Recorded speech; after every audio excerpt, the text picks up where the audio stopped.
Hello दोस्तों, मैं एक बार फिर आ गई आपके सामने एक नई स्टोरी के साथ। ये स्टोरी है ईमानदारी का फल। काफ़ी समय पहले की बात है। प्रतापगढ़ नाम का एक राज्य था। वहाँ का राजा बहुत अच्छा था, मगर राजा को एक सुख नहीं था कि उसके कोई भी संतान नहीं थी और वह चाहता था कि अब वह राज्य के अंदर किसी योग्य बच्चे को गोद ले ले ताकि वह उसका उत्तराधिकारी बन सके और आगे की बागडोर को सुचारू रूप से चला सके। इसी को देखते हुए राजा ने राज्य में घोषणा करवा दी कि सभी बच्चे राजमहल में एकत्रित हो जाएं। ऐसा ही हुआ। राजा ने सभी बच्चों को पौधे लगाने के लिए विभिन्न प्रकार के बीज दिए और कहा, अब हम 6 महीने के बाद मिलेंगे और देखेंगे कि किसका पौधा सबसे अच्छा होगा। महीना बीत जाने के बाद भी एक बच्चा ऐसा था जिसके गमले में वह बीज अभी तक नहीं फूटा था, लेकिन वह रोज उसकी देखभाल करता था और रोज पौधे को पानी देता था। देखते ही देखते 3 महीने बीत गए। बच्चा परेशान हो गया।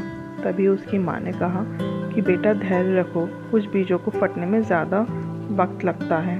और वह पौधे को सींचता रहा। 6 महीने हो गए। राजा के पास जाने का समय आ चुका था, लेकिन वह डरा हुआ था कि सभी बच्चों के गमले में तो पौधे होंगे और उसका गमला खाली होगा। लेकिन यह बच्चा ईमानदार था और सारे बच्चे राजमहल में आ चुके थे।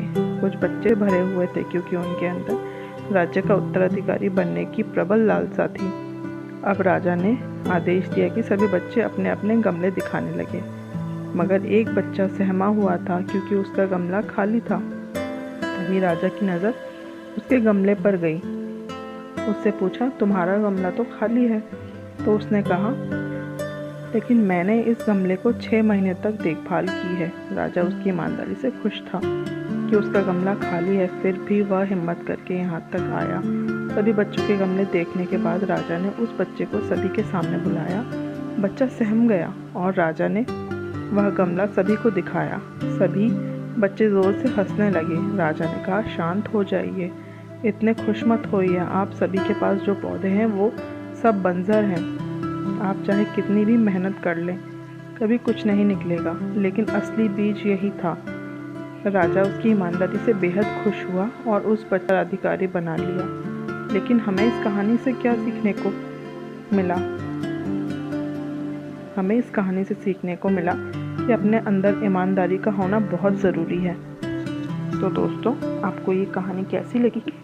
अगर आपको ये कहानी पसंद आई है तो आप इसे लाइक कर दीजिए और चैनल को सब्सक्राइब कर लीजिए। हेलो।